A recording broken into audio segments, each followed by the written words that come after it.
haven't seen this guy in years. Well, actually, when was the last time I seen him? Split Lake. He came to Split Lake once. Yo, man, that was a winding, desolate highway. That's right, yeah. Lots of bumps on that road.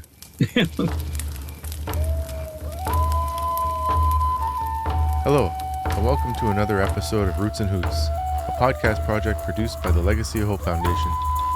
Since 2020, we've been gathering, laughing, learning hard truths, and sharing in community conversations with Indigenous peoples across Turtle Island. Each episode, we learn something new, and we're excited to be sharing this journey with you.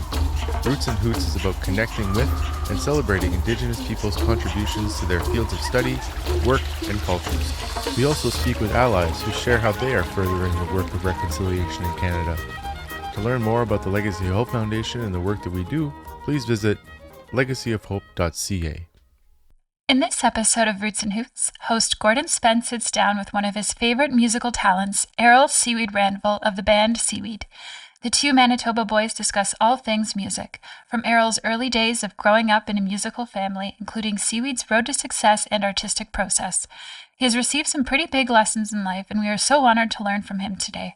Please enjoy this special episode of Roots and Hoots. Hello and welcome to another podcast episode of Roots and Hoots. I'm your host, Gordon Spence, and today my guest is Errol Ranville, a.k.a. Seaweed. Maybe, Errol, you can start with talking a little bit about where you come from, your family, and like your family background, and Sure. that sort of stuff. I come from the bush in rural Manitoba. We didn't grow up on the res. We grew up a small little Métis settlement. There's 12 in my family. Wow. There was 19 in my dad's family, 16 in my mom's family. Wow. So there's a few relatives. Me and my brothers all played guitar. Well, we started with guitar.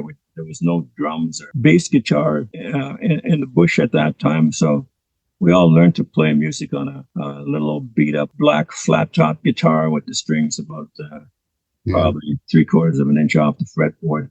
But we managed to make music with that thing. Okay. We'll get into that a little bit more later.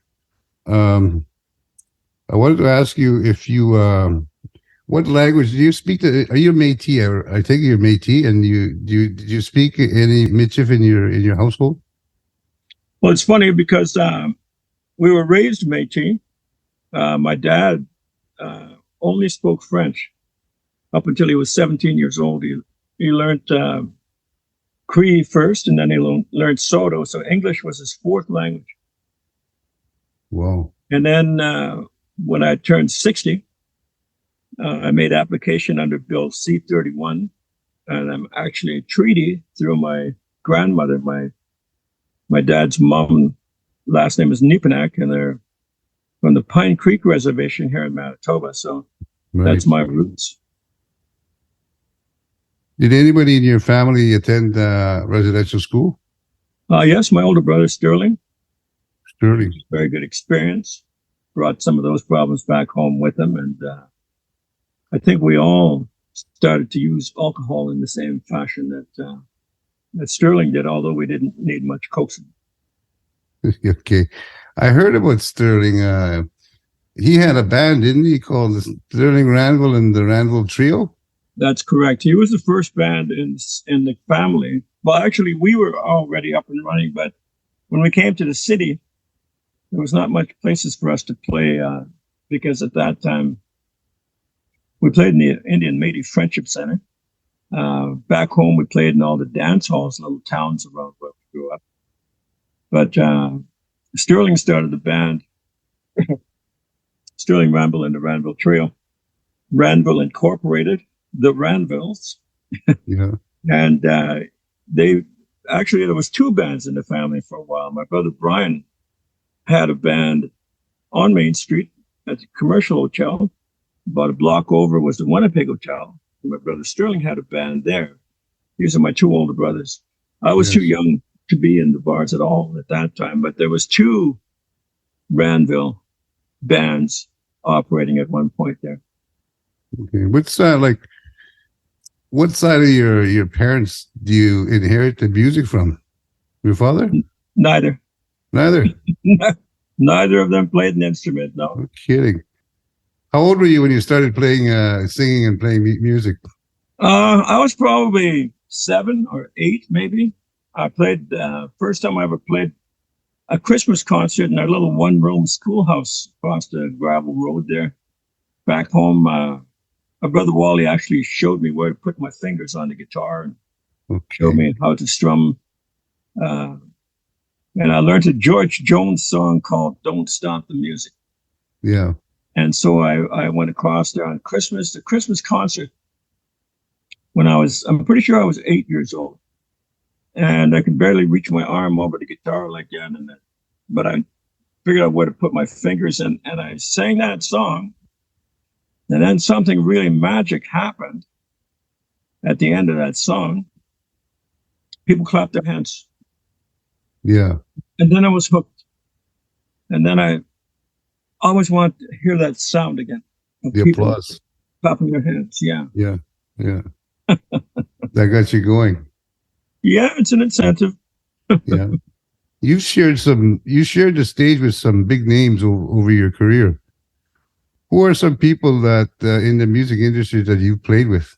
Well, the first one that comes to mind when I get asked that question is Waylon Jennings, because out of all the people that I met, I sat with Willie Nelson too for about 4 or 5 hours in his bus after the Craven Music Festival in just outside Regina, Saskatchewan.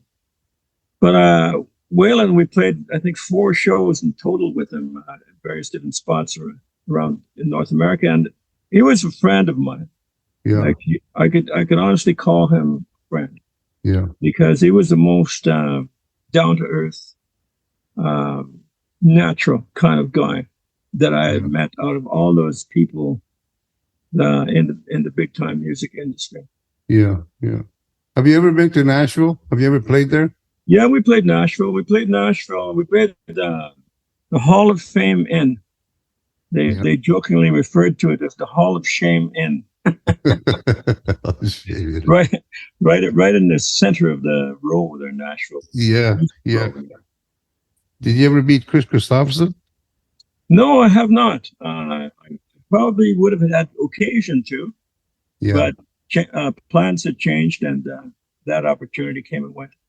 How many brothers still play with you in the Seaweed Band? My brother Wally. I thought Don was your brother too, the drummer. Don was actually our first cousin. We raised him as brother. He's still here. He plays locally. Yeah. He's got a full-time job that is important to him. Yeah. And so when we get shows on weekdays and across the country, that like we're leaving for Fort Smith, Northwest Territories on the bus. Coming December 13th, we'll leave for the 15-16 show. Yeah. And then on the way back, we'll stop at Cold Lake on the 18th.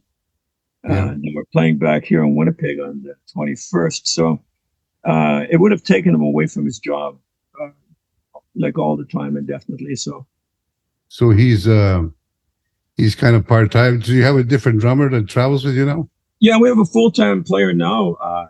The Dudium family, who's been part of our operation from almost the beginning, Clint Dudium, who has recently passed away. Right. Yeah. Tom Dudium was in our band for years since. He was in the band before, but he was in full time when Clint passed away. Yeah. He's just recently moved on, but their nephew, their brother Keith, who was the drummer in the younger brothers band. That was the Dudium brothers. Yeah. Keith Dudium, his son. So we call him Keith Jr. Yeah. He's the full-time drummer of the Seaweed Band. Okay. Ayaya songs are about our histories. Ayaya is an Inuit-owned firm that tells our stories in many languages across Canada. They are experts in publishing children's books, usually in syllabics, and they also do large multi-language projects like the reports of the missing and murdered Indigenous Women and Girls Commission. If you need help getting your stories into classrooms or homes in Cree, Inuktitut, or other Indigenous languages, check them out at ayaya.ca. That's ayaya.ca.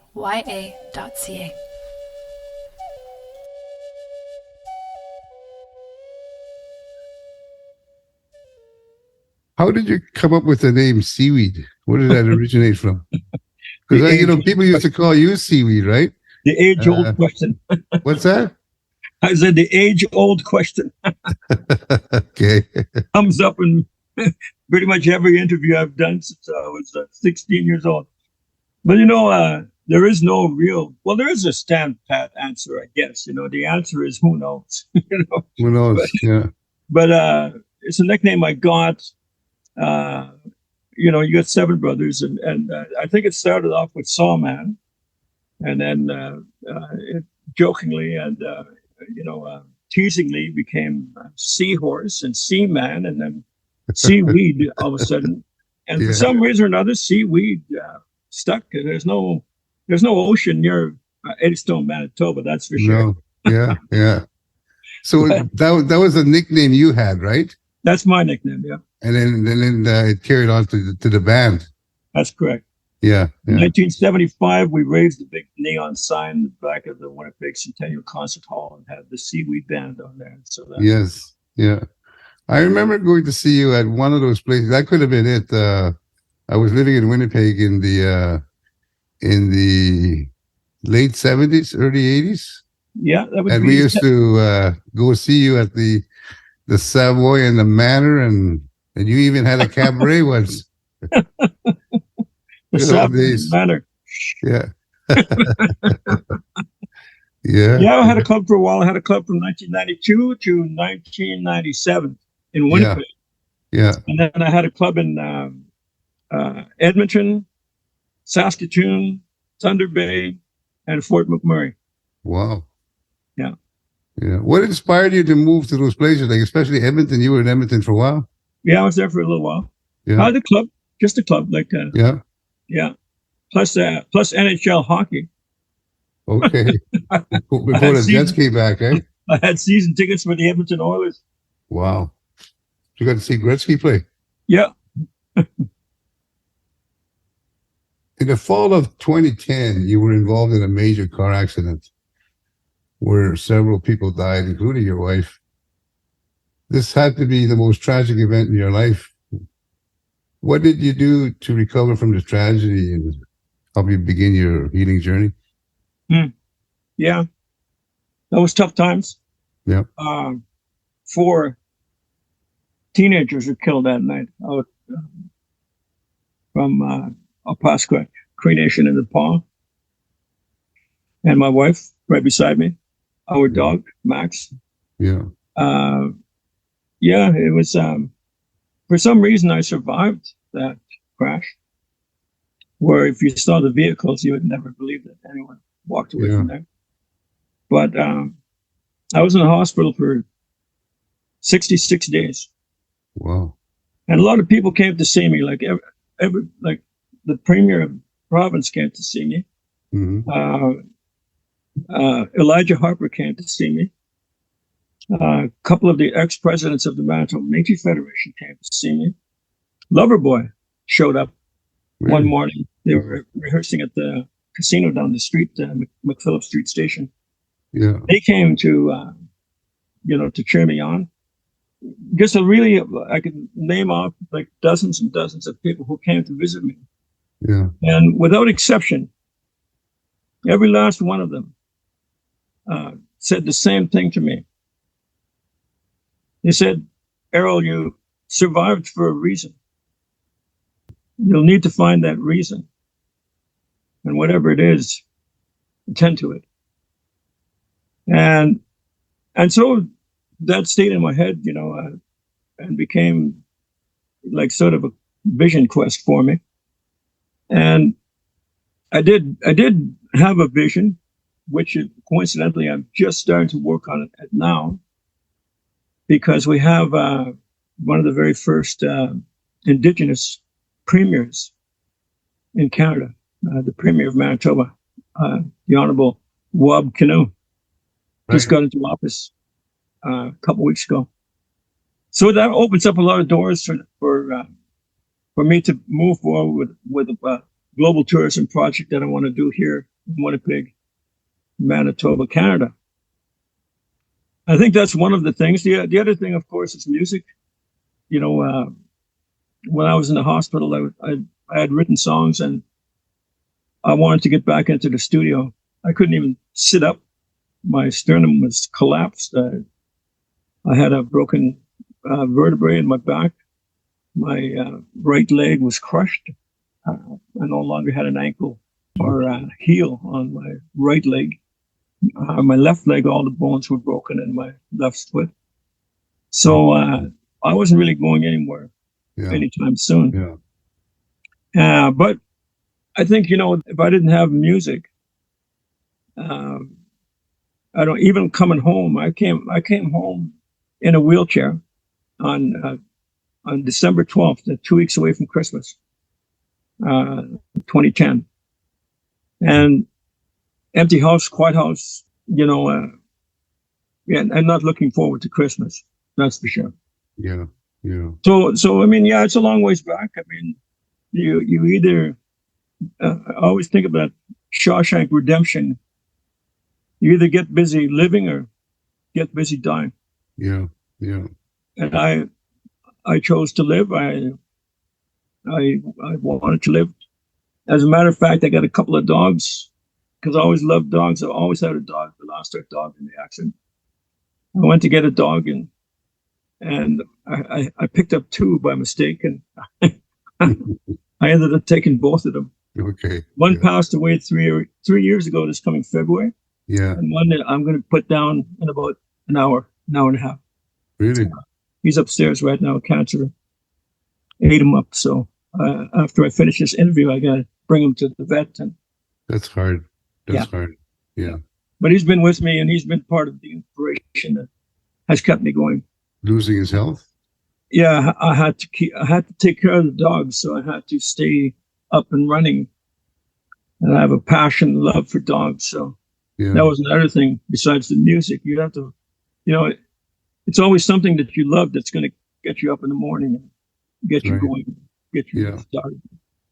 After decades of successfully recording and performing music, in 2021, you released your first book titled Run as One, My Story. How has this creative process different from writing music? Well, music is a different animal. I remember seeing Merle Haggard. He had just won a songwriting award in Nashville. And the interviewer was asking, what inspires you to write? You're such a prolific songwriter. What is your process for writing songs? And Merle answered him and said, I don't believe I've written any songs. He said, I believe all songs are written. And some of us are privileged to hear them and write them down. Made the hair on the back of my neck stand up when I was watching that interview because I thought I was the only one. You feel the same way? Yeah. I thought, it was like saying something that I thought was almost like a secret, Really? And I mean, I hear them. I hear the music. I hear the instruments. I hear the whole song. And if I don't get up and write it down, I record it, it's lost, and I've lost, who knows, thousands of songs because I'm too lazy to get up at 3 a.m. Wow. Now I have my phone right beside my bed, so when I hear the songs, I grab my phone no matter how tired I am, and I just sing groggily into the phone. It sounds terrible the next day, but at least I keep the melody and I keep the idea for the song and some of the lyrics. And consequently, I saved that song. Ayaya songs are about our histories. Ayaya is an Inuit-owned firm that tells our stories in many languages across Canada. They are experts in publishing children's books, usually in syllabics, and they also do large multi-language projects like the reports of the missing and murdered Indigenous Women and Girls Commission. If you need help getting your stories into classrooms or homes in Cree, Inuktitut, or other Indigenous languages, check them out at ayaya.ca. That's AYAYA.ca.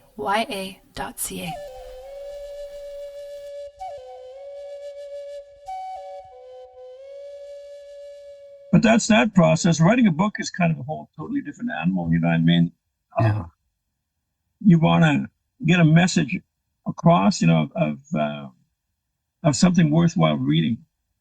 And I'm a reader. I'm a prolific reader. I read novels. I've read thousands and thousands of novels. Yeah, like I me. read every night. That's how I go to sleep. Did you write your Do you write your own songs? You know, the music, put all that stuff together yourself? Yeah, I do it myself. Yeah, Wow. and I've had a producer for like the actual studio part.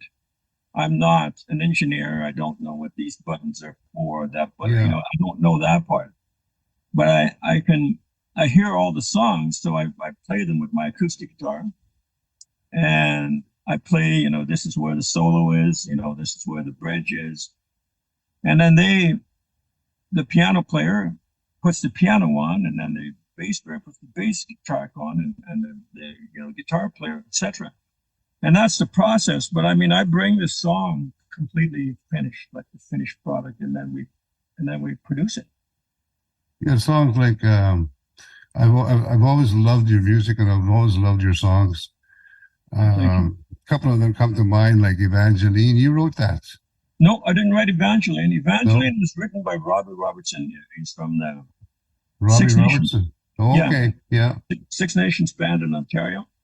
Yeah. And he was the one that catapulted us to #1 back in 1980. So he's the guy. Song. Yeah. Yeah. He's the guy that put us on the map, so to speak. And we used that momentum from that #1 song for the rest of our career. Yeah. Right until today. Yeah, you still play. Yeah, every audience that we stand up and perform for, there's somebody yelling and you're like, play Evangeline. Yeah, it's one of my favorites. I love so many of your songs. Loving You is also a favorite. You've won numerous awards and produced many albums over the many years you've been performing. Is there one event or an award that has special meaning to you? Oh, there's a few, of course. It's been a lot of years. Yeah. What comes to mind when somebody asks me that question is a show we did at the Edmonton Maximum Security. And that is a reserved audience. But I mean, that was a special event. Yeah, for us, because lifers, that's different world for those people. And we played 3 songs and nobody clapped. I was starting to sweat, wondering what's going to happen here. Like I didn't, do they not like us or what, And then we played a song by Johnny Paycheck called 11 Months and 29 Days. And then one big guy in the middle, and then they all started clapping, and then we did the concert. But at the end of the concert, they presented us with a little plaque, and it was shaped like the Keystone, Manitoba, the province of Manitoba. And on there, they said thank you to the Seaweed Band for taking the time to come and perform for them at Edmonton Maximum Security. That to me was probably the most important memento that I picked up through the years of performing, because it was coming from those folks, and from the place where they find themselves in the world. And I really appreciated that. And I really appreciated the privilege of performing for them. I read somewhere that you produced about 20 albums. Yeah. We're putting the finishing touches on the 21st album. It's going to be called Spirit Rising. Wow, incredible. Any Juno Awards? We were nominated for Junos. I never did win. Yeah, that's prestigious in itself, I know. I wear it as a badge of honor. I've never received a Juno Award. Yeah. And yet we play all over the country. Yeah. Well, that's too bad, but you have a lot of fans, and that would disagree. Yeah, when I think about that, I think that we've got the nod of the people. Yeah, and that's much more important to me than the nod of the industry. We're going to switch gears here a bit, talk about something else. But I could talk for probably another hour asking you a whole bunch of questions about you and your music. You are one of the founding members of the annual Manitoba Festival in Winnipeg. Can you tell us a bit about how this started, and you had a vision, and has that vision been kept? Is it still there?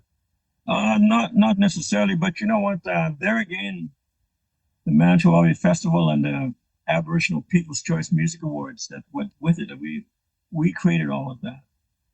And there was a time, Eric Robinson, who's a Cree from Austria. Cross Lake here in Manitoba, Yeah. was the deputy premier of the province at that time, similar to Wab Canoe getting in right now a couple weeks ago.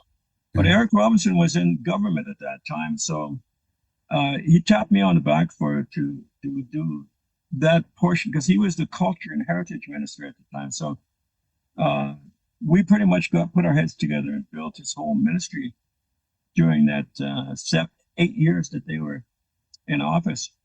And that was one of the projects that we did. That was just one of them. Manitoba Festival and the Aboriginal People's Choice Music Awards. The awards piece has since fizzled out and died, which is really a disappointment for me. But it also opens a window for us to start another music awards that will honor all the niche artists in the country. Yes. But it's still going. Like there's a powwow and there's a Manitoba Festival. Not necessarily what I had envisioned. I had hoped that at some point it would gain enough momentum to become self-supporting, but that didn't happen. I had moved on, so I'm looking forward to getting back into the game and creating another global tourism project. Yeah. Okay. The truth and reconciliation is important to you and probably to most Indigenous people in Canada. You have described returning to music as a way of giving back to the community that gave you so much. Why is the process of the truth and reconciliation important for all Canadians? Well, I think it's absolutely necessary. Really. Yeah.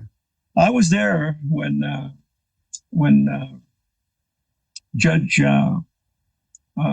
Murray Sinclair read off the 94 recommendations. I was sitting in the audience right in front of him. And, when you look at all 94 of those things that should happen, that to me is like a small beginning. What happened here in Canada is a tragedy, to say the least. And I think optically, on a global sense, the rest of the world, especially the European nations who are Western countries, that look upon, what happened here in Canada and the U.S., I guess, to another degree. They look at it and they have. I'm sure that because I played down there, I toured in Europe, I even toured in China. Oh, you did? Yeah, but I did quite a bit of touring in Europe, and to them, the Aboriginal people or the Indigenous people of Canada and the U.S. it's somewhat a romantic thing for them. They see us as something very special. The European people, they really value the Indigenous people of North America on a completely different level. Wow. Like I took some little dream catchers, not very big, and in my suitcase when we went for that particular tour. And I asked the lady, just make me a box, just not very big, so it'll fit in my suitcase. And she made me some earrings, like feathered earrings, and they used to bead those big lighters. And I took those with me to Europe. And the second show we did in Austria, I was at a table there, and the people there, and they were saying authentique, authentique. And they were talking in German, and I couldn't understand. So I knew at the next table, there's a guy, I knew he spoke English. So I asked the guy, I said, what are these people saying to me? And he said, they want to know if an Indian person made that stuff. Oh. And I said, yeah. And I started nodding my head like I said, yeah, this is all made by, and right away they lined up, they formed the line in front of me. In 2 days, I sold everything, along with my CDs and cassette tapes at that time. Yeah. $9,000 we made in the first 3 days. We had 4 days off before the next concert in southern France. So me and my son took off to Paris. We had $9,000. We had money. Yeah, yeah. We took the train to Paris. Wow. Yeah.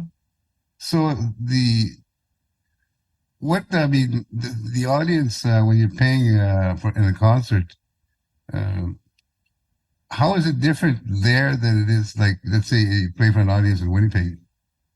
Oh, it's huge because, see, to them, we're a novelty. They don't see Indian people walking around in London, England, or walking around. Yeah. We stayed in Switzerland. They don't see Indian people. Right. They see Pakistani people. They see Punjabi people, Asian people, Japanese people, all over Europe. But they never see a Canadian Indian, I guess, to them, because they say Indianischer. That's what they say in German. And so for us to be playing, even though we're playing our songs, which are not much different than any other Western country rock band, but for us to be there in the first place and playing and entertaining them and doing it very well, to them it's like oh man, they just like, the applause was thunderous. Like they thought it was a huge treat to those people. Well, yeah, splendid. Well, seaweed, Errol, we've come to the end of our podcast here. I want to thank you so much for joining us, for doing this for us. Before I let you go, I want to ask you, maybe we'll allow you to do a plug here. For booking seaweed bands for events, weddings, or whatever. Yeah. Do you have a website? Or a contact number? Yeah, seaweedband.com. It's there's no hyphen. It's just CWEED in the band.com or .ca. Yeah. And so our phone number, my cell number is on there. So. And the last couple of years, we've sold out the whole summer. Like, we couldn't put any more shows in there because of the distance and the travel. But we were playing weeknights, like Monday, Tuesday, Wednesdays, where we haven't played for. And all of this is post-COVID. It seems like after COVID, everyone was, cabin fever. Everybody wants to have a show. But I mean, it's great for us. Yeah. I've been talking to Errol Ranville from the Seaweed Band, the front man for Seaweed. I want to thank you, Errol, for doing this for us, and much appreciated, and good luck with all your future travels, endeavors, whatever you decide to do. Thank you, Gordon. Thank you for having me. Yep, you're welcome.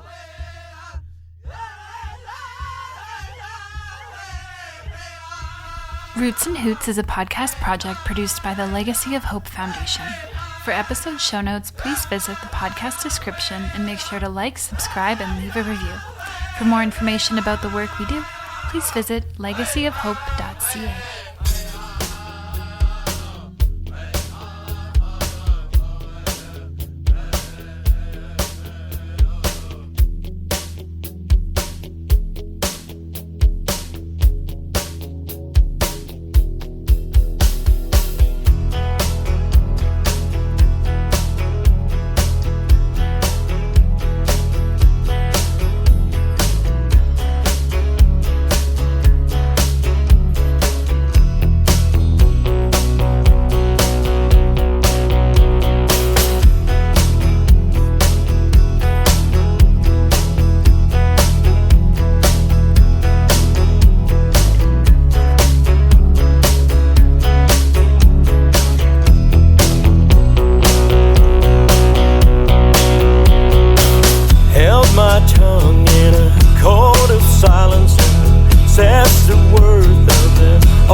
Feel the beat of a different drum and close our ranks and give our thanks.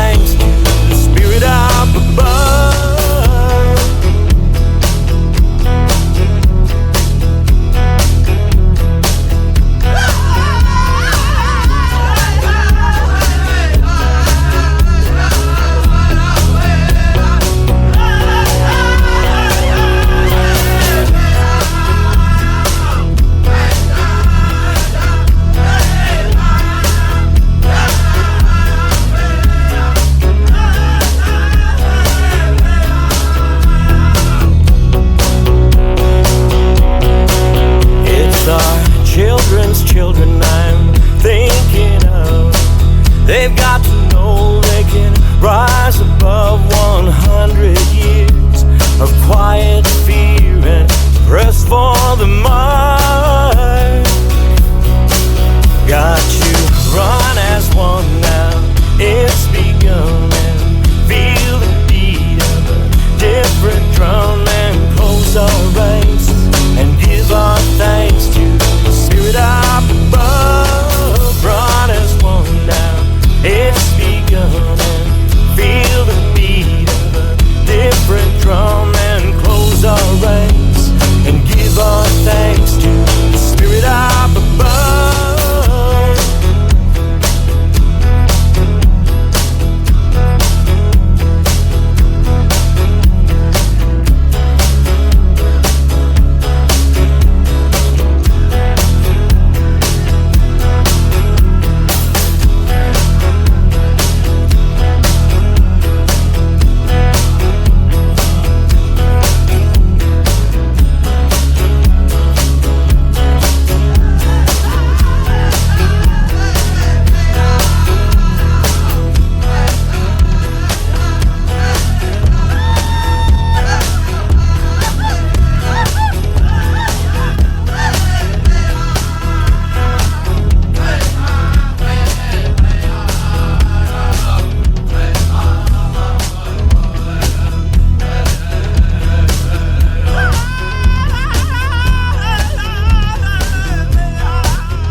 Hey, hey, hey, hey,